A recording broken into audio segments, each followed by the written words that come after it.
إن الحمد لله نحمده ونستعينه ونؤمن به ونتوكل عليه ونعوذ بالله من شرور أنفسنا ومن سيئات أعمالنا من يهده الله فلا مضل له ومن يضلل فلا هادي له أشهد أن لا إله إلا الله وحده لا شريك له وأشهد أن محمدا عبده ورسوله أرسله بالهدى ودين الحق ليظهره على الدين كله ولو كره المشركون اللهم صل على محمد وعلى آل محمد كما صليت على إبراهيم وعلى آل إبراهيم إنك حميد مجيد اللهم بارك على محمد وعلى آل محمد كما باركت على إبراهيم وعلى آل إبراهيم إنك حميد مجيد أما بعد فإن أصدق الحديث كتاب الله وأحسن السنن سنن محمد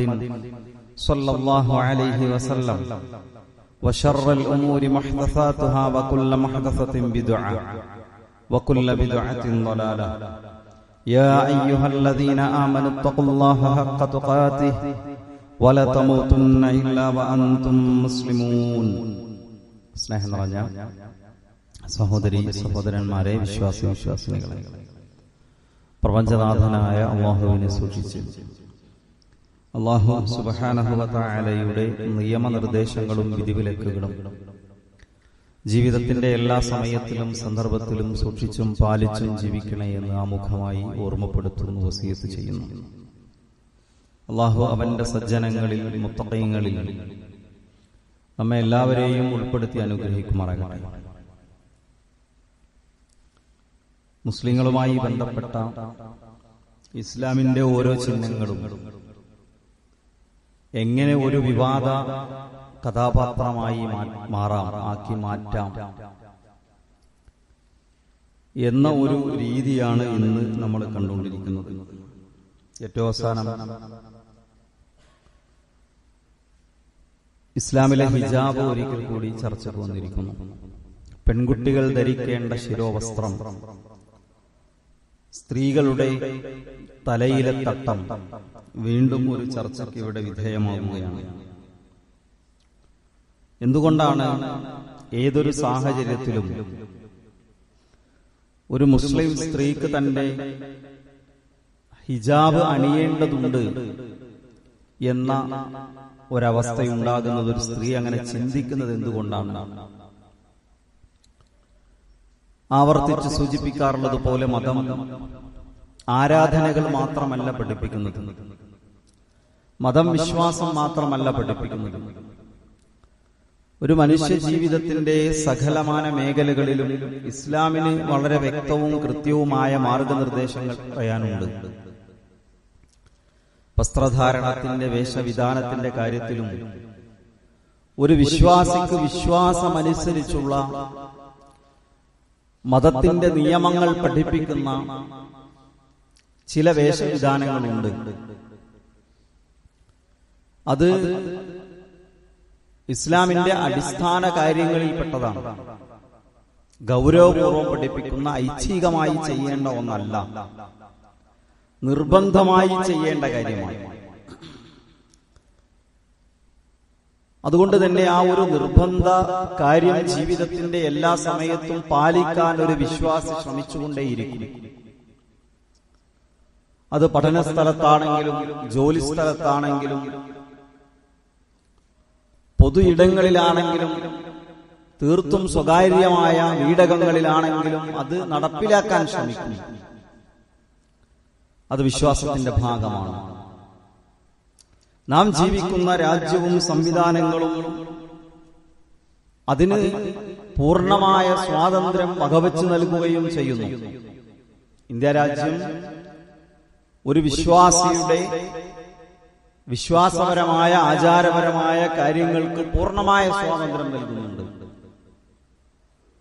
ഒരു വിശ്വാസി എന്ത് നിർബന്ധപൂർവം ചെയ്യണം, എന്ത് നിർബന്ധമായും ചെയ്തുകൂടാ എന്ന് തീരുമാനിക്കേണ്ടത് മതമാണ് എന്നതാണ് ഇന്ത്യൻ നിയമവ്യവസ്ഥയുടെ അല്ലെങ്കിൽ ഭരണഘടനയുടെ അടിത്തറ എന്ന് പറയുന്നത്. നിങ്ങൾ എന്തിന് അത് ചെയ്യണം, നിങ്ങൾക്ക് എന്തുകൊണ്ട് അത് ഉപേക്ഷിച്ചുകൂടാ എന്ന ചോദ്യം ഒരു മതവിശ്വാസിയോടും ചോദിക്കാൻ പാടില്ല. പക്ഷെ പലപ്പോഴും അത്തരം വേഷങ്ങൾ ചർച്ചയ്ക്ക് വരികയും അതിനെ വളരെ മോശമായ രൂപത്തിൽ ചിത്രീകരിക്കാൻ ശ്രമിക്കുകയും ചെയ്യുന്നുണ്ട്. മതം പഠിപ്പിക്കുന്നത് ഒരു സ്ത്രീയാകട്ടെ പുരുഷനാകട്ടെ തന്റെ നഗ്നത മറക്കണം എന്നാണ്. നഗ്നത വെളിപ്പെടാൻ പാടില്ല. അത് ഏറ്റവും ഉയർന്ന ഒരു ചിന്താഗതിയാണ്, ഉയർന്ന ഒരു സംസ്കാരമാണ്, ഏതൊരു മനുഷ്യനും അംഗീകരിക്കാവുന്ന ഒരു ആശയമാണ്. നാണം മറക്കണം എന്നത് ഒരു മിനിമം സാമാന്യ ബുദ്ധിയിൽപ്പെട്ടതാണ്. പുരുഷന്റെ നഗ്നത എന്താണെന്ന് ഇസ്ലാം വളരെ കൃത്യമായി പഠിപ്പിച്ചു. സ്ത്രീയുടെ നഗ്നത എന്താണെന്ന് വളരെ കൃത്യമായി ഇസ്ലാം പഠിപ്പിച്ചു. പുരുഷന്റെയും സ്ത്രീയുടെയും ശാരീരികമായ മാനസികമായ വ്യത്യാസങ്ങൾക്കനുസരിച്ച് അള്ളാഹു ആണല്ലോ രണ്ടാളെയും സൃഷ്ടിച്ചത്. ഇസ്ലാം രണ്ടുപേർക്കുമുള്ള നഗ്നതകളെ വ്യത്യസ്തമാക്കിയിട്ടാണ് കൊടുത്തിട്ടുള്ളത്. പുരുഷന്റെ എല്ലാ ഭാഗവും നഗ്നമല്ല, നഗ്നതയല്ല, എല്ലാ ഭാഗവും മറക്കപ്പെടേണ്ടതല്ല. എന്നാൽ സ്ത്രീയെ സംബന്ധിച്ചിടത്തോളം മുഖവും മുൻകൈയും ഒഴിച്ചുള്ള എല്ലാ ഭാഗവും നഗ്നതയാണ്. മുഖം മറക്കേണ്ടത് നിർബന്ധമാണോ അല്ലേ എന്നതിൽ പണ്ഡിതാഭിപ്രായ വ്യത്യാസങ്ങൾ നമുക്ക് കാണാൻ പറ്റും. നമ്മൾ പലതവണ ചർച്ച ചെയ്തതാണ്. സൂറ അഹ്സാബിലെ 59-ാമത്തെ ആയത്ത്, യാ അയ്യുഹൻ നബി, ഹേ പ്രവാചകരെ, ഖുൽ ലിഅസ്വാജിക വബനാതിക വനിസാഇൽ മുഅ്മിനീൻ, അങ്ങയുടെ ഭാര്യമാരോടും പെൺമക്കളോടും വിശ്വാസിനികളായ സ്ത്രീകളോടും യുദ്നീന അലൈഹിന്ന മിൻ ജലാബീബിഹിന്ന, അവരുടെ മൂടുപടങ്ങൾ മുകളിലൂടെ താഴ്ത്തിയിടാൻ അങ്ങ് പറയണം. അല്ലാഹു സുബ്ഹാനഹു വ തആല ഖുർആനിൽ കൃത്യമായി പഠിപ്പിച്ചു. അവ സ്ത്രീ അവളുടെ ശരീരത്തിന്റെ നഗ്നത മറക്കണം എന്ന് സംശയമില്ലാത്ത വിധം പഠിപ്പിക്കുകയാണ്. ഹദീസുകളിലേക്ക് പോയാൽ കുറച്ചുകൂടി വ്യക്തമായി ചില നിർദ്ദേശങ്ങൾ കാണാൻ പറ്റും. പുരുഷന്മാരുടെ വസ്ത്രത്തെ കുറിച്ച് പ്രവാചകൻ പറഞ്ഞു, മൻ ജറ സൗബഹു ഖുയലാഅ ലം യൻദുരില്ലാഹു ഇലൈഹി യൗമൽ ഖിയാമ, നിര്യാണിക്ക് താഴെ വസ്ത്രം വലിച്ചിഴക്കുന്നവന് നാളെ പരലോകത്ത് അല്ലാഹുവിന്റെ കാരുണ്യത്തിന്റെ നോട്ടം ഉണ്ടാവുകയില്ല. അപ്പൊ ഉമ്മു സലമ റളിയല്ലാഹു അൻഹ ചോദിച്ചു, ഫകൈഫ യസ്നഉ നിസാഉ ബിദുയൂലിഹിൻ, പ്രവാചകരെ, സ്ത്രീകളുടെ താഴേക്ക് ഇറങ്ങിപ്പോയ വസ്ത്രത്തെ സ്ത്രീകൾ എന്താണ് ചെയ്യേണ്ടത്? നബി പറഞ്ഞു, യുർഖീന ശിബ്റ, അവർ കാലിന് താഴെ ഒരു മുഴം നീട്ടിയിടണം. ഖാലത് ഇദൻ തൻകശിഫു അഖ്ദാമഹുന്ന, അവരുടെ കാലുകൾ ഒരു മുഴം താഴെ വസ്ത്രം ബാക്കി വെച്ചാലും അവരുടെ കാലുകൾ ആളുകൾ കാണും, അത് പ്രകടമാകും. അപ്പൊ നബി സല്ലല്ലാഹു അലൈഹി വസല്ലം പറഞ്ഞു, ഫയുർഖീന ദിറാഅൻ ലാ യസിദ്ന അലൈഹി, എങ്കിൽ ഒരു മുഴം അവർ കാലിന് താഴെ വസ്ത്രം നീട്ടിയിടട്ടെ, അതിനേക്കാൾ കൂടുതൽ വർദ്ധിപ്പിക്കാൻ പാടില്ല. അപ്പോ വേറെ ചില റിവായത്തുകളിൽ കാണാം, സ്വഹാബാവനിത പ്രവാചകനോട് സംശയം ചോദിക്കുന്നുണ്ട്, ഞങ്ങൾ നടന്നു പോകുന്ന സ്ഥലങ്ങളിൽ നജസുണ്ടെങ്കിലോ മാലിന്യമുണ്ടെങ്കിലോ അത് ഞങ്ങളുടെ വസ്ത്രത്തിലാകുന്നത് പ്രശ്നമാകില്ലേ? നബി സല്ലല്ലാഹു അലൈഹി വസല്ലം അതിന് മറുപടി പറഞ്ഞത്, അവരുടെ വസ്ത്രത്തിലെ നജസിനെ മണ്ണ് ശുദ്ധീകരിക്കും. മുഹമ്മദ് നബിയുടെ ഉമ്മത്തിന്റെ ഒരു പ്രത്യേകതയായി പ്രവാചകൻ പറഞ്ഞത്, മുഹമ്മദ് നബിയുടെ ഉമ്മത്തിന് സല്ലല്ലാഹു അലൈഹി വസല്ലം ശുദ്ധീകരണത്തിന് വെള്ളം മാത്രമല്ല അല്ലാഹു നൽകിയത്, മണ്ണുകൂടി ശുദ്ധീകരിക്കാനുള്ള വസ്തുവായി നൽകിയിട്ടുണ്ട്. മണ്ണുകൂടി ശുദ്ധീകരണത്തിന്റെ തയമ്മം നമുക്കറിയാം.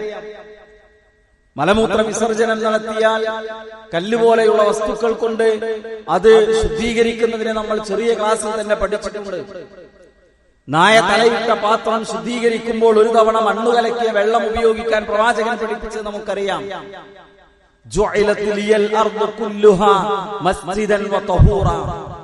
മുഹമ്മദ് നബിയുടെ പ്രത്യേകതയാണ്, ഭൂമി മുഴുവനായും നമസ്കരിക്കാനും ശുദ്ധീകരിക്കാനും എനിക്ക് അല്ലാഹു നൽകിയിരിക്കുന്നു.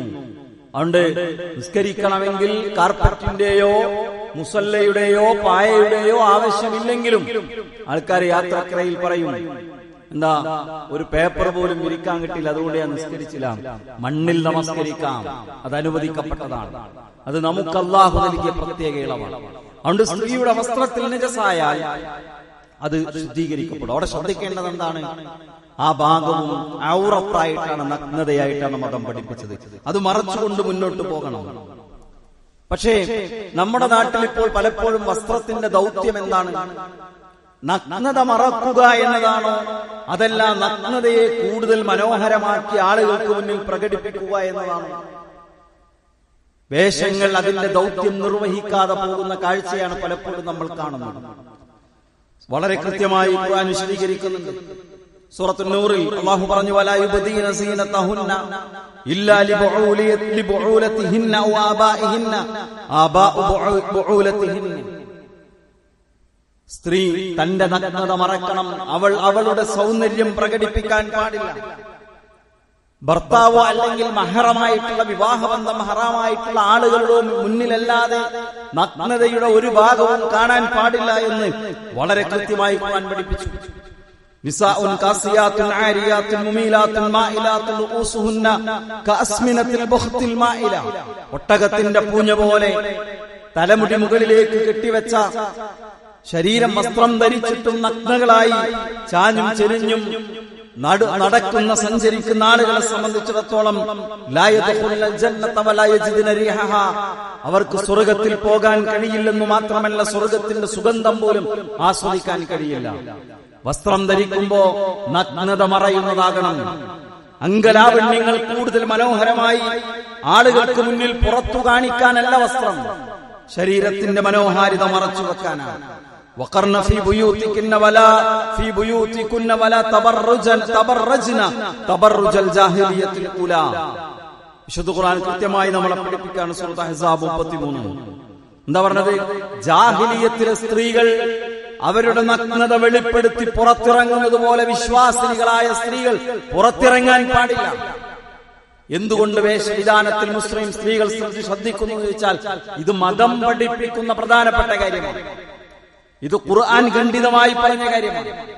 ഇത് പ്രവാചകന്റെ ഹദീസുകളിൽ സംശയത്തിന് വകയില്ലാത്ത വിധം വിശദീകരിക്കപ്പെട്ട സംഗതിയാണ്. അല്ലേ? എന്തുകൊണ്ടാണ്, എന്തിനു വേണ്ടി ഈ വേഷം ധരിക്കുന്നു, എന്തിനു വേണ്ടി വേഷം ധരിക്കുന്നു എന്നൊരു മുസ്ലിമിനോട് ചോദിച്ചാൽ, ഒരു മുസ്ലിം പെൺകുട്ടിയോട് ചോദിച്ചാൽ, ഒരു സ്ത്രീയോട് ചോദിച്ചാൽ അതിന് പറയപ്പെടേണ്ട ചില ഉത്തരങ്ങളുണ്ട്. ഒന്ന്, അല്ലാഹുവിനെ അനുസരിക്കാൻ. എനിക്ക് വായു തന്നതാരാണ്? എനിക്ക് വെള്ളം തരുന്നതാരാണ്? എനിക്കിവിടെ ജന്മം നൽകിയതാരാണ്? എന്നെ വളർത്തി വലുതാക്കുന്നതാരാണ്? ഈ ഭൂമി എനിക്ക് സൗകര്യം ചെയ്തു തന്നവനാരാണ്? ആ റബ്ബിനോട് എനിക്കൊരു നന്ദി ഉണ്ടാകണം. ആ റബ്ബെന്നോട് പറഞ്ഞത് ഈ വേഷം ധരിക്കാനാണ്. ആ റബ്ബെന്നോട് പറഞ്ഞത് ഞെരിയാണിക്ക് താഴെ വസ്ത്രം പോകരുതെന്നാണ് പുരുഷനോട്. ആ റബ്ബ് സ്ത്രീയോട് കൽപ്പിച്ച വേഷം ഇതാണ്. അതുകൊണ്ട് ആ റബ്ബിനോട് എന്നെ സൃഷ്ടിച്ച റബ്ബിനോട് എനിക്ക് നന്ദി കാണിക്കണം. ആ റബ്ബിനെ ഞാൻ അനുസരിക്കുന്നു. അതുകൊണ്ട് മതം പഠിപ്പിക്കുന്ന വേഷം ഞാൻ ധരിക്കുന്നു. ഇതാണ് പരമമായ ആത്യന്തികമായ ഉത്തരം. ഏറ്റവും മർമ്മപ്രധാനമായ മറുപടി. വേറെ ആരും പ്രീതിപ്പെടുത്തേണ്ട കാര്യം നമുക്കില്ല. വേറെ ഒരാളുടെ വിമർശനങ്ങൾക്കും ചെവി കൊടുക്കേണ്ട കാര്യമില്ല. ഞാൻ അല്ലാഹുവിൽ വിശ്വസിക്കുന്നവനാണ്. ഈ പ്രപഞ്ചമോ ഈ പ്രപഞ്ചത്തിലെ സൃഷ്ടിചരാചരങ്ങളോ പൊട്ടിമുളച്ചുണ്ടായതല്ല, ആകസ്മികമായി സംഭവിച്ചതല്ല. അങ്ങനെ സംഭവിച്ചതാണെന്ന് തെളിയിക്കാൻ കഴിയില്ല. ഇതുണ്ടാക്കിയ ഒരു നാഥനുണ്ട്. ആ നാഥൻ വരച്ച ചില വരകളുണ്ട്. ഈ പ്രപഞ്ചമഖിലവും സഞ്ചരിക്കുന്നത് റബ്ബ് നിശ്ചയിച്ച വഴികളിലൂടെയാണ്. നക്ഷത്രങ്ങൾ ചലിക്കുന്നത്, ഗ്രഹങ്ങൾ അതിന്റെ ഭ്രമണപഥങ്ങളിലൂടെ കടന്നു പോകുന്നത്, കോടാനക്കോടി ഗ്രഹങ്ങളായി, നക്ഷത്രങ്ങളായി, ഉപഗ്രഹങ്ങളായി, പൾസാറുകളായി, കോസാറുകളായി, ഇതൊന്നും കൂട്ടിമുട്ടാതെ പരസ്പരം തമ്മിലടിക്കാതെ വളരെ സ്മൂത്തായി പ്രപഞ്ചം നിലനിൽക്കുന്നത് എന്തുകൊണ്ടാ? റബ്ബ് നിശ്ചയിച്ച സൂര്യന് റബ്ബ് നിശ്ചയിച്ച ഭ്രമണപഥമുണ്ട്. ചന്ദ്രൻ അല്ലാഹു നിശ്ചയിച്ച പാതകളുണ്ട്. എല്ലാം അങ്ങനെ നടക്കുന്നുണ്ട്. മനുഷ്യനും റബ്ബ് നിശ്ചയിച്ച വഴിയിലൂടെ സഞ്ചരിക്കുമ്പോ എല്ലാം സ്മൂത്തായി മുന്നോട്ട് പോകും. അതുകൊണ്ട് റബ്ബ് കൽപ്പിച്ച കൽപ്പനയെ ഞാൻ അനുസരിക്കുന്നു. അതാണ് ഒരു സ്ത്രീയുടെ ഒന്നാമത്തെ മറുപടി.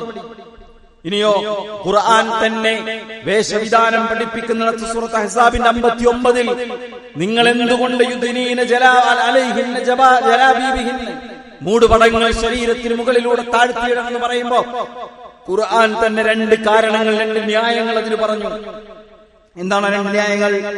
ഒന്ന്, ذَلِكَ أَدْنَىٰ أَن يُعْرَفْنَ فَلَا يُؤْذَيْنَ وَكَانَ اللَّهُ غَفُورًا رَحِيمًا. ذَلِكَ أَدْنَىٰ أَن يُعْرَفْنَ, സ്ത്രീകൾ തിരിച്ചറിയപ്പെടാൻ വേണ്ടിയാണ്. രണ്ട്, ഫലാ യുഉദൈന, സ്ത്രീ പീഡിപ്പിക്കപ്പെടാതിരിക്കാൻ വേണ്ടിയാണ്, ആക്രമിക്കപ്പെടാതിരിക്കാൻ വേണ്ടിയാണ്. സ്ത്രീയുടെ നഗ്ന ശരീരങ്ങൾ, സ്ത്രീയുടെ ശരീരം പ്രദർശിപ്പിക്കപ്പെടുന്ന അവരുടെ സുരക്ഷിതത്വത്തിന് തടസ്സമാവും. അവൾ പീഡിപ്പിക്കപ്പെടാൻ കാരണമാവും, അവൾ ആക്രമിക്കപ്പെടാൻ കാരണമാകും. ഇത് ലോകത്ത് ഇന്ന് നമ്മൾ കണ്ടുകൊണ്ടിരിക്കുന്ന സംഗതിയാണ് അല്ലേ? ഇവിടെ സ്ത്രീകളുടെ വേഷവിധാനങ്ങളെ കുറിച്ച് ചർച്ച ചെയ്യുമ്പോൾ പറയാറുള്ളത് എന്താ? നിങ്ങൾ പാശ്ചാത്യ രാജ്യത്തേക്ക് നോക്കൂ, അവിടെ സ്ത്രീകൾ വളരെ മിനിമം വേഷമേ ധരിക്കുന്നത്. ലോകത്ത് സ്ത്രീകൾ ഏറ്റവും കൂടുതൽ ആക്രമിക്കപ്പെടുന്ന രാജ്യങ്ങൾ എടുത്താലും ഈ രാജ്യങ്ങളൊക്കെയാണ്. സ്ത്രീ പുരുഷന്മാർ, സ്ത്രീകൾ അവരുടെ വേഷവിധാനങ്ങളുടെ അളവ് കുറയ്ക്കുമ്പോൾ അത് അവൾ സംരക്ഷിക്കപ്പെടാൻ കാരണമാകുമെന്ന ഒരു ഭീമാബദ്ധം പലപ്പോഴും പല ചർച്ചകളിലും നമ്മൾ കേൾക്കാറുണ്ട്. പക്ഷേ കൃത്യമായ പഠനങ്ങൾ നമ്മൾ എടുത്തു പരിശോധിച്ചാൽ ഈ നാടുകളിലൊക്കെ സ്ത്രീകൾ വളരെയധികം വ്യാപകമായി ആക്രമിക്കപ്പെടുന്നു എന്ന് നമുക്ക് കാണാൻ സാധിക്കും. നിങ്ങൾ നോക്കി, സ്ത്രീകളെ സംബന്ധിച്ചിടത്തോളം അവളുടെ ഒരു വസ്തുവൽക്കരിക്കപ്പെടുന്ന അവസ്ഥയുണ്ടാകും. എന്നിട്ടോ അത് പലപ്പോഴും അത്തരം നിരന്തരമായ കാഴ്ചകൾ മനുഷ്യരെ തെറ്റിലേക്കും ലൈംഗികമായ ക്രൂരകൃത്യങ്ങളിലേക്കും നയിക്കും. ഞാൻ വെറുതെ പറഞ്ഞതല്ല.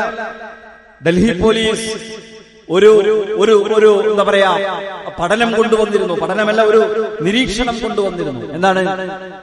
ലൈംഗികമായ വീഡിയോസ്, ഇന്റർനെറ്റിൽ ലഭ്യമാകുന്ന ലൈംഗികത ചിത്രീകരിക്കുന്ന വീഡിയോസ് കാണുന്നവർക്ക് അവരിലെ എന്താ പറയാ സ്ത്രീകളോടുള്ള സമീപനത്തിൽ ഭയങ്കര ആക്രമണവാസനയുണ്ടാകും.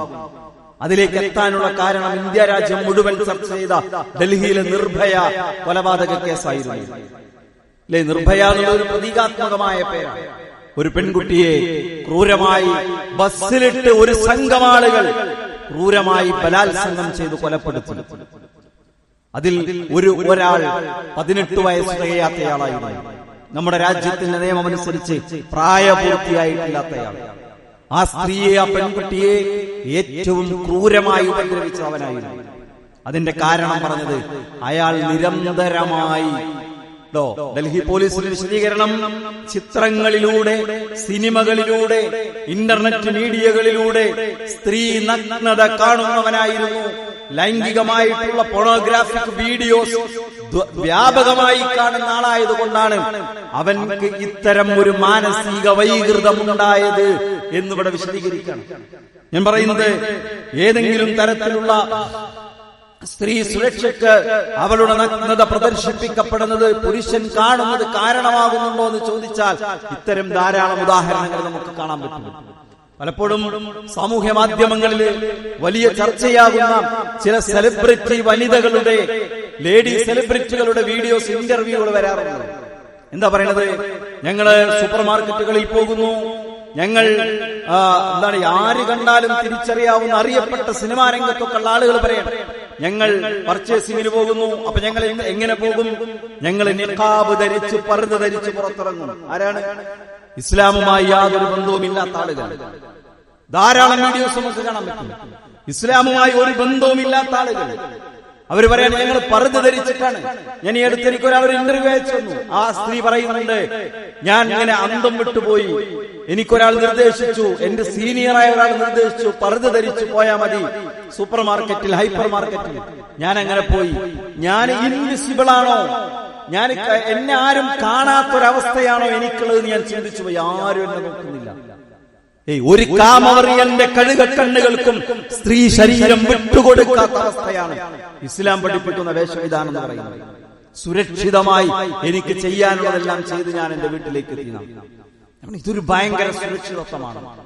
പർദ്ദ ധരിച്ചതിന്റെ പേരിൽ ആക്രമിക്കപ്പെട്ട ഏതെങ്കിലും ഒരു സ്ത്രീകൾ കണ്ടിട്ടുണ്ടോ? പർദ്ദ ധരിച്ചതിന്റെ പേരിൽ മോശം കണ്ണുകളോടെ നോക്കുന്ന അല്ലെങ്കിൽ അത്തരം ഒരു കാഴ്ചക്ക് വിധേയമാകുന്ന അനുഭവം പങ്കുവെച്ച് ഏതെങ്കിലും സ്ത്രീയെ കുറിച്ച് നിങ്ങൾ കേട്ടിട്ടുണ്ടോ? തിരിച്ചാണെങ്കിൽ ധാരാളം നമുക്ക് കാണാൻ കഴിയും. ധാരാളം നമുക്ക് കേൾക്കാൻ കഴിയും. ഞാൻ പറഞ്ഞത് മതത്തിന്റെ നിയമം അനുസരിക്കുമ്പോൾ കിട്ടുന്ന ഒരു വലിയ സുരക്ഷിതത്വമുണ്ട്. നഗ്നത മറച്ചതിന്റെ പേരിൽ ആരും ആക്രമിക്കപ്പെട്ടിട്ടില്ല. പിന്നെ ഇതിനെതിരെ ഇങ്ങനെ വിമർശനങ്ങൾ നിരന്തരമായി വന്നുകൊണ്ടിരിക്കുക, ആവർത്തിച്ച് നിരന്തരമായി പല പല കോണുകളിൽ നിന്ന് ഒട്ടും അടിസ്ഥാനമില്ലാത്ത ആരോപണങ്ങൾ. എന്താ പറഞ്ഞത്? ചാക്കിൽ കെട്ടിപ്പൊതിഞ്ഞവൾ. നിങ്ങൾ ഈ വാർത്തകൾ നോക്കൂ, അതുമായി ബന്ധപ്പെട്ട ചർച്ചകൾ നോക്കൂ, അതിന്റെ വാർത്തകളുടെ കമന്റ് ബോക്സുകൾ നോക്കൂ. എന്താ പറയുക? ചാക്കിൽ കെട്ടിപ്പൊതിയപ്പെട്ട സ്ത്രീ ശരീരങ്ങൾ എന്നാണ്. പിന്നെ സ്ത്രീകളെ പർദ്ദക്കുള്ളിൽ തളച്ചിടുന്നവർ, സ്ത്രീകളുടെ സ്വാതന്ത്ര്യം നിഷേധിക്കുന്നവർ, സ്ത്രീകൾക്കുമേൽ കറുത്ത വസ്ത്രം അടിച്ചേൽപ്പിക്കുന്നവർ. വേഷം കറുത്ത തന്നെ ആകണമെന്നില്ല, കറുത്ത വസ്ത്രം എന്തെല്ലാം വിമർശനങ്ങളാണ്. യഥാർത്ഥത്തിൽ പുരുഷന്മാർ, മുസ്ലിം പുരുഷന്മാർ മുസ്ലിം സ്ത്രീകളുടെ മേൽ ഇതിങ്ങനെ അടിച്ചേൽപ്പിക്കുക എന്നുള്ളതാണ്. അതാണോ മഹാഭൂരിഭാഗം സ്ത്രീകളുടെയും കേസ് എന്ന് പറയുന്നത്? രക്ഷിതാക്കളെ സംബന്ധിച്ചിടത്തോളം രക്ഷിതാക്കൾ അതിൽ സമ്മർദ്ദം ചെലുത്തുന്നുണ്ടാവും. അത് സ്വാഭാവികമാണ്. കുട്ടികളുടെ എല്ലാ കാര്യങ്ങളെയും അത് ഏതു മതത്തിൽപ്പെട്ട ആളാണെങ്കിലും അവർക്ക് ഗുണമുള്ളത് അവരെ പരിശീലിപ്പിക്കുക എന്നുള്ളത് ഒരു രക്ഷിതാവിന്റെ പ്രാഥമിക കാര്യമാണ്. അത് ഞാൻ ചെയ്യും, നിങ്ങൾ ചെയ്യും, ഏത് രക്ഷിതാവും ചെയ്യും. പക്ഷെ പ്രായപൂർത്തിയെത്തിയ ഒരു സ്ത്രീയെ സംബന്ധിച്ചിടത്തോളം നിഖാബ് ധരിക്കുന്നുണ്ടെങ്കിൽ, ശിരോവസ്ത്രം ധരിക്കുന്നുണ്ടെങ്കിൽ, പർദ്ദ ധരിക്കുന്നുണ്ടെങ്കിൽ, അബായ ധരിക്കുന്നുണ്ടെങ്കിൽ അത് അവളുടെ ഇഷ്ടത്തിനനുസരിച്ചാണ്. ഈ അടുത്ത് ഒരു വീഡിയോ കാണുന്നുണ്ടായി. എന്താണെന്നറിയോ? ഒരാളിങ്ങനെ ഒരു 2021-22 ഒക്കെ ഉള്ള സമയത്തുള്ള വീഡിയോ, ഒരു ഐഫോൺ, അന്നിറങ്ങിയ ഏറ്റവും പുതിയ ഐഫോണിന്റെ വേർഷൻ, അത് എന്താണ്, അത് കയ്യിൽ ഒരു ബാഗിൽ പുതിയൊരു പീസ് അത് കയ്യിൽ പിടിച്ചിട്ടുണ്ട്. അയാളുടെ കയ്യിൽ കുറെ പണമുണ്ട്. എന്നിട്ട് മുസ്ലിം പെൺകുട്ടികളോട് പോയിട്ട് പറയണം, നിങ്ങൾക്ക് $10,000 എന്റെ കയ്യിലുണ്ട് കേട്ടോ, ഇപ്പൊ ലേറ്റസ്റ്റ് എഡിഷൻ ഐഫോൺ എന്റെ കയ്യിലുണ്ട്, നിങ്ങൾ ഹിജാബ് മാറ്റിയാൽ ഞാനിത് തരാം. ആ സ്ത്രീകൾ പറയും, വീഡിയോസ് ഇന്ന് ഞാൻ രാവിലെ വീഡിയോ ഒന്ന് ഉറപ്പുവരുത്താൻ വേണ്ടി, വെരിഫൈ ചെയ്യാൻ വേണ്ടി എടുത്തു. പെൺകുട്ടികൾ പറയണം, വേണ്ട, $10,000 വേണ്ട, ഐഫോണും വേണ്ട, ഇത് ഞാൻ ഒഴിവാക്കുക. ഇതെന്റെ വിശ്വാസമാണ്, ഇതെന്റെ വിശ്വാസമാണ്. എന്നിട്ട് ഇവിടെ ഇല്ലാത്ത ഒരു നുണ പടച്ചുവിടാൻ, ആളുകളെ തെറ്റിദ്ധരിപ്പിക്കാൻ. സ്ത്രീകളെ, മുസ്ലിം സ്ത്രീകൾ ആരോ പിടിച്ചുകെട്ടി കറുത്ത ചാക്കിനുള്ളിൽ കയറ്റി വെച്ചു എന്ന പച്ചനുണ പ്രചരിപ്പിക്കുന്നു, ജനങ്ങളെ തെറ്റിദ്ധരിപ്പിക്കുന്നു. അതുകൊണ്ട് സ്ത്രീകളെ സംബന്ധിച്ചിടത്തോളം ഇത് അവരുടെ മേൽ ആരും അടിച്ചേൽപ്പിക്കുന്നതല്ല. മുസ്ലിം സ്ത്രീകൾ ആരാധനാ മനസ്സോടുകൂടി ചെയ്യുന്നതാണിത്. അല്ലാഹുവിന്റെ കൂലി കിട്ടാൻ, പരലോകത്ത് രക്ഷ നേടാൻ എന്റെ റബ്ബെന്നോട് കൽപ്പിച്ച വേഷവിധാനം ഞാൻ ധരിക്കുന്നു. പള്ളിയിൽ വന്ന് നമസ്കരിക്കുന്നത് പോലെ, നോമ്പെടുക്കുന്നത് പോലെ, സദഖ കൊടുക്കുന്നത് പോലെ, ഖുർആൻ ഓതുമ്പോഴുണ്ടാകുന്ന നിയ്യത്തും മനസ്സുമാണ് സ്ത്രീകളെ സംബന്ധിച്ചിടത്തോളം അവർ ഹിജാബ് ധരിക്കുമ്പോൾ, വേഷം ധരിക്കുമ്പോൾ ഉണ്ടാകുന്നത് എന്ന് നമ്മൾ മറക്കാൻ പാടില്ല. നിങ്ങൾ നോക്കി, ഈ ഇത്തരം വിമർശനങ്ങൾ ഉന്നയിക്കുന്നവരുടെ കാപട്യം, എന്തുമാത്രം വലിയ കാപട്യമാണ് ഇവരൊക്കെ വെച്ച് പുലർത്തുന്നത്. ഒരു ഭാഗത്ത് അവർ വ്യക്തി സ്വാതന്ത്ര്യത്തെ കുറിച്ച് പറയും, അല്ലേ? നിങ്ങൾ എന്തിനാ മുസ്ലിം പെൺകുട്ടികളെ പർദ്ദക്കുള്ളിൽ അടിച്ചിടുന്നത്, അവർക്ക് വ്യക്തി സ്വാതന്ത്ര്യമില്ലേ എന്ന് ചോദിക്കും. എന്നാൽ മറുഭാഗത്ത് ഒരു വ്യക്തി അയാളുടെ ഇഷ്ടമനുസരിച്ച്, വിശ്വാസാനുസരിച്ച് ഞാൻ ഹിജാബ് ധരിക്കാമെന്ന് തീരുമാനിച്ചാലോ അതിന് സമ്മതിക്കൂല, അതിനെതിരെ സംസാരിച്ചുകൊണ്ടിരിക്കും, അല്ലേ? ഒരു ഭാഗത്ത് വ്യക്തി സ്വാതന്ത്ര്യത്തെക്കുറിച്ചും വ്യക്തികളുടെ അവകാശങ്ങളെക്കുറിച്ചും വാദോരാതെ സംസാരിക്കുന്നത് ഒരു മുസ്ലിമാണ് ഇപ്പുറത്തെങ്കിൽ, ഒരു മുസ്ലിം സ്ത്രീയാണ് മറുവശത്തെങ്കിൽ, അവൾ അവളുടെ ഹിജാബ് ധരിക്കാനുള്ള സ്വാതന്ത്ര്യത്തെക്കുറിച്ചാണ് പറയുന്നതെങ്കിൽ അതിനെതിരായിരിക്കും. അപ്പൊ വ്യക്തി സ്വാതന്ത്ര്യമില്ല, അപ്പൊ വിശ്വാസ സ്വാതന്ത്ര്യമില്ല, അല്ലേ? സ്വന്തം ഓരോ വ്യക്തിയുടെയും അവരുടെ സ്വന്തം ഇഷ്ടത്തെ നിഷേധിക്കുന്നതാണ് പുതിയ കാലത്തെ പുരോഗമനമെന്ന വിരോധാഭാസമാണ് നമ്മൾ ഇന്ന് കണ്ടുകൊണ്ടിരിക്കുന്നത്. ഒരാൾ ഇഷ്ടമനുസരിച്ച്, ഒരു പെൺകുട്ടി സ്കൂളിൽ പോകുമ്പോൾ ഇഷ്ടമനുസരിച്ച്, അല്ലേ, ഹിജാബ് ധരിച്ചാൽ അത് പുരോഗമനത്തിനെതിരാണ്. ഒരാൾക്ക് അയാളുടെ ഇഷ്ടമനുസരിച്ച് ജീവിക്കാനുള്ള സ്വാതന്ത്ര്യം വകവെച്ചു കൊടുക്കാത്ത എന്ത് പുരോഗമനത്തെ കുറിച്ചാണ് നിങ്ങൾ സംസാരിക്കുന്നത്? എന്ത് സ്വാതന്ത്ര്യത്തെ കുറിച്ചാണ് നിങ്ങൾ സംസാരിക്കുന്നത്? മറ്റൊരാളുടെ ഇഷ്ടത്തെ ഉൾക്കൊള്ളാനുള്ള ഹൃദയ വിശാലതയില്ലെങ്കിൽ എന്ത് ഇടുങ്ങിയ ചിന്താഗതിയുള്ള ആളുകളാണ്. അതുകൊണ്ട് ഇതൊക്കെ പലപ്പോഴും എന്താണ്, കാപട്യമാണ്. നിങ്ങൾ നോക്കി, പർദ്ദ വേണ്ട എന്ന് തീരുമാനിക്കാം, എന്നാൽ പർദ്ദ വേണ്ട എന്നിടത്ത് അവസാനിക്കുമോ? ഇവർക്ക് നിർവചിക്കാൻ പറ്റുമോ? ഇവർക്ക് പറയാൻ പറ്റുമോ ഏതുവരെ ഒരു സ്ത്രീ വസ്ത്രം തുറന്നിടണമെന്ന്? ഏതുവരെ ഒരു സ്ത്രീ തന്റെ ശരീരം ഒഴിവാക്കണമെന്ന് ഇവർക്ക് പറയാൻ പറ്റുമോ? ഈ അടുത്ത് ഒരു സുഹൃത്ത് പറയണ്ടായി, കേരളത്തിൽ കിസ് ഓഫ് ലവ് എന്നുള്ളൊരു മൂവ്മെന്റ് ഉണ്ടായി, ചുംബന സമരത്തിന്റെ ആളുകൾ. അപ്പൊ അതിന്റെ മുന്നിൽ നടന്ന കിസ് ഓഫ് ലവിന്റെ ഫൗണ്ടർ, അതിന്റെ സ്ഥാപക എന്നറിയപ്പെടുന്ന ബിടെക് കഴിഞ്ഞ വിദ്യാസമ്പന്നയായ ഒരു പെൺകുട്ടിയെ കുറിച്ച്. ഇന്ന് അവളുടെ ജോലി എന്താണെന്നറിയോ?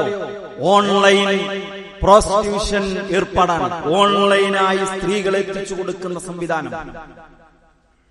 അപ്പോ തുറന്ന് പുറത്തേക്കിറങ്ങണം സ്ത്രീകൾ എന്ന് പറയുന്നവർ, എന്തിനും പരസ്യമായി ചെയ്യാനുള്ള സ്വാതന്ത്ര്യം വേണമെന്ന് വാദിക്കുന്നവർ, അവരുടെ ഉള്ളിലുള്ളത് അരാജകത്വത്തിന്റെ വൃത്തികെട്ട മനസ്സാണ്.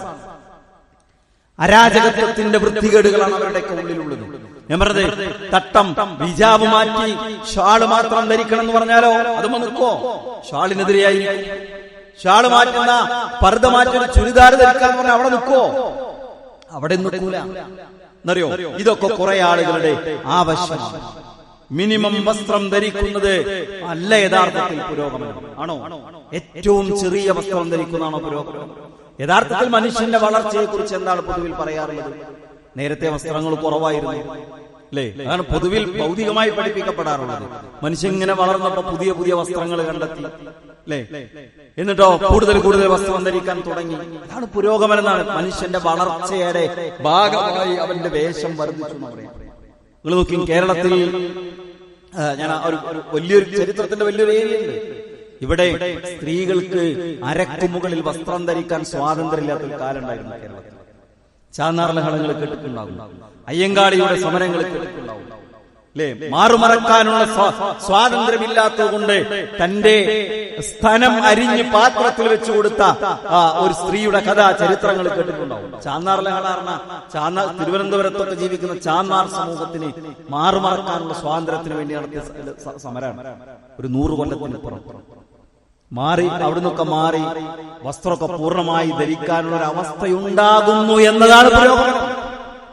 അതിൽ നിന്ന് വീണ്ടും താഴേക്ക് പോകുന്നു എന്ന് പറഞ്ഞാൽ മനുഷ്യൻ പ്രാകൃതാവസ്ഥയിലേക്ക് മടങ്ങുന്നല്ലേ മനസ്സിലാക്കേണ്ടത്? പ്രാകൃതമായ ഒരവസ്ഥയിലേക്ക് മടങ്ങുന്നു എന്നല്ലേ യഥാർത്ഥത്തിൽ നമ്മൾ മനസ്സിലാക്കേണ്ടത്. നിങ്ങൾ നോക്കി, എന്നിട്ട് എന്താണ് ഇവർ കൊണ്ടുവരുന്ന ആഖ്യാനങ്ങൾ? എന്താ പറഞ്ഞു വെക്കുന്നത്? ഇവിടെ ബാഡ് മുസ്ലിം ഉണ്ട്, ഗുഡ് മുസ്ലിം ഉണ്ട്. ഇതൊക്കെ നമ്മൾ ശരിക്കും കേൾക്കണം. എല്ലാ ചാനൽ ചർച്ചയിലും വരികയാണ് ബാഡ് മുസ്ലിമും ഗുഡ് മുസ്ലിം. ആരാ ഗുഡ് മുസ്ലിം? ആരാ ഗുഡ് മുസ്ലിം? അതിങ്ങനെ എന്താണ് എല്ലാവരോടൊപ്പം ഇങ്ങനെ കൂടിയാടി എല്ലാവരോടൊപ്പം നിൽക്കാൻ പാടില്ല എന്നല്ലേ പറഞ്ഞത്? വേഷങ്ങളിലൊന്നും കൃത്യതയില്ലാത്ത, വേണമെങ്കിൽ ഒരു വെള്ളിയാഴ്ചയൊക്കെ മാത്രം പള്ളിയിൽ പോകുന്ന ഗുഡ് മുസ്ലിങ്ങളുടെ ഉദാഹരണങ്ങൾ ഒരാൾ വിശദീകരിക്കുന്നുണ്ട്. കേരളത്തിലെ മുസ്ലിം പേരുള്ള സിനിമാ നടന്മാരുടെ പേരൊക്കെ പറഞ്ഞിട്ട് അവരൊക്കെയാണ് എന്റെ കാഴ്ചപ്പാടിൽ മുസ്ലിം.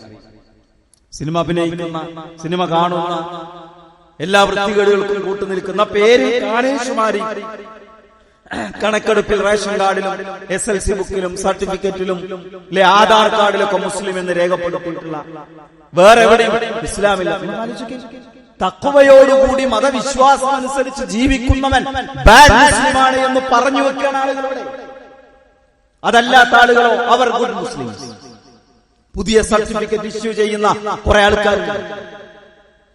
ഞാൻ പറഞ്ഞത്, ഇവിടെയൊന്നും നമ്മളെ സംബന്ധിച്ചിടത്തോളം തെറ്റിദ്ധരിക്കാനോ തെറ്റായ വഴിയിൽ ചിന്തിക്കാനോ പാടില്ല എന്നാണ് ഞാൻ സൂചിപ്പിക്കുന്നത്. സ്ത്രീകളുടെ വേഷം അഴിക്കുക എന്നത് ആരുടെ ആവശ്യമാണ്? സ്ത്രീകളുടെ ആവശ്യമാണോ? ജസ്റ്റ് ഒന്ന് നിരീക്ഷിച്ചാൽ മതി. ഭയങ്കരമായ സ്റ്റഡീസിന്റെ ആവശ്യമില്ല, പഠനങ്ങളൊന്നും. ജസ്റ്റ് ഒന്ന് നിരീക്ഷിച്ചാൽ മതി. ഈ വാദിക്കുന്ന ആളുകളിൽ ഭൂരിഭാഗവും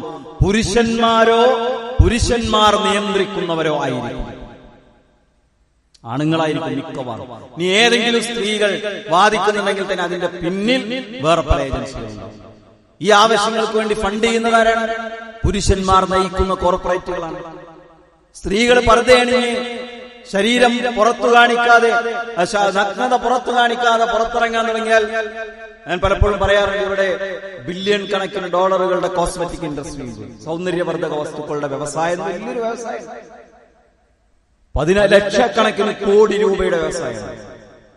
അല്ലേ? ഇതാരാ വാങ്ങുക? ഇതിനാരാളുണ്ടാവും? നേരത്തെ പറഞ്ഞ ഇന്റർനെറ്റുകളിലൊക്കെ വ്യാപകമായിട്ടുള്ള ഫോൺ വീഡിയോസ്, അത് ഭയങ്കരമായ വ്യവസായമാണ്. അതിലൂടെ ലക്ഷക്കണക്കിന് കോടി രൂപയുടെ എന്താ പറയുക ഇടപാടുകളാണ് നടക്കുന്നത്. അവർക്കൊക്കെ നഷ്ടമാണ്. പരസ്യങ്ങളിൽ അഭിനയിക്കാൻ ആരാണ്ടാവുക? നോക്കൂ, പുരുഷന്റെ വസ്ത്രങ്ങൾക്ക് പോലും സ്ത്രീകളാണ് പരസ്യഫലങ്ങളിൽ ഉണ്ടാവുക, വീഡിയോസിലുണ്ട്. എന്താ കാരണം? സ്ത്രീയാണ് ആകർഷിക്കപ്പെടുക. പുരുഷന്മാർക്ക് മാത്രമല്ല, സ്ത്രീകൾക്ക് മാത്രമല്ല. നിങ്ങൾ സ്ത്രീകൾ കാണുന്ന വീഡിയോ കണ്ടന്റൊക്കെ എടുത്തു നോക്കി. വീട്ടിലെ പെൺകുട്ടികളും സ്ത്രീകളൊക്കെ എന്തെങ്കിലും തരത്തിൽ വേഷം, ഡ്രസ്സോ ആഭരണമോ ഒക്കെ കാണണമെങ്കിൽ അവർ പോലും കാണുന്നത് പുരുഷൻ അണിഞ്ഞൊരുങ്ങുന്നതല്ല, പിന്നെ സ്ത്രീ അണിഞ്ഞൊരുങ്ങുന്ന വീഡിയോ. പുരുഷന്മാരിതൊക്കെ കാണാൻ നടക്കുന്ന ആൾക്കാർ കാണാൻ, സ്ത്രീകളും കാണാൻ. സ്ത്രീയാണ് ഇവിടുത്തെ ആകർഷകമായ ശരീരം.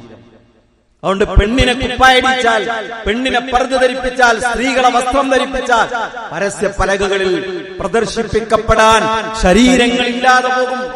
ഇവിടുത്തെ പലരുടെയും അന്നം മുട്ടുന്ന അവസ്ഥയുണ്ടാകും, അല്ലെങ്കിൽ അവരുടെ വ്യവസായങ്ങൾ തകർന്നു പോകുന്ന അവസ്ഥയുണ്ടാകും. അതുകൊണ്ട് അവർ സ്പോൺസർ ചെയ്യുന്ന, അവർ തന്നെ മുന്നിൽ നയിക്കുന്ന പ്രചാരണങ്ങളാണ് പലപ്പോഴും ഉണ്ടാകാറുള്ളത് എന്നാണ് അതുമായി ബന്ധപ്പെട്ട് നമ്മൾ മനസ്സിലാക്കേണ്ടത്. അതുകൊണ്ട് പുരുഷന്റെ ഇംഗിതങ്ങൾക്കനുസരിച്ച് അങ്ങനെ നിന്നുകൊടുക്കുന്ന ആളുകളായിട്ടല്ല സഹോദരിമാർ മാറേണ്ടത്. ഇസ്ലാമിനെ സംബന്ധിച്ചിടത്തോളം സഹോദരിമാർ ശ്രദ്ധിക്കേണ്ടത്, നമ്മൾ ഓരോരുത്തരും നമ്മുടെ പെൺകുട്ടികളെ കുറിച്ച്, നമ്മുടെ സഹോദരിമാരെ കുറിച്ച്, നമ്മുടെ ഭാര്യയെ കുറിച്ച് ചിന്തിക്കേണ്ടത് മതം പഠിപ്പിക്കുന്നിടത്താണ് ഖൈറുള്ളത്. അവിടെ നിൽക്കാൻ നമുക്ക് കഴിയണം. അല്ലാഹു അനുഗ്രഹിക്കുമാറാകട്ടെ.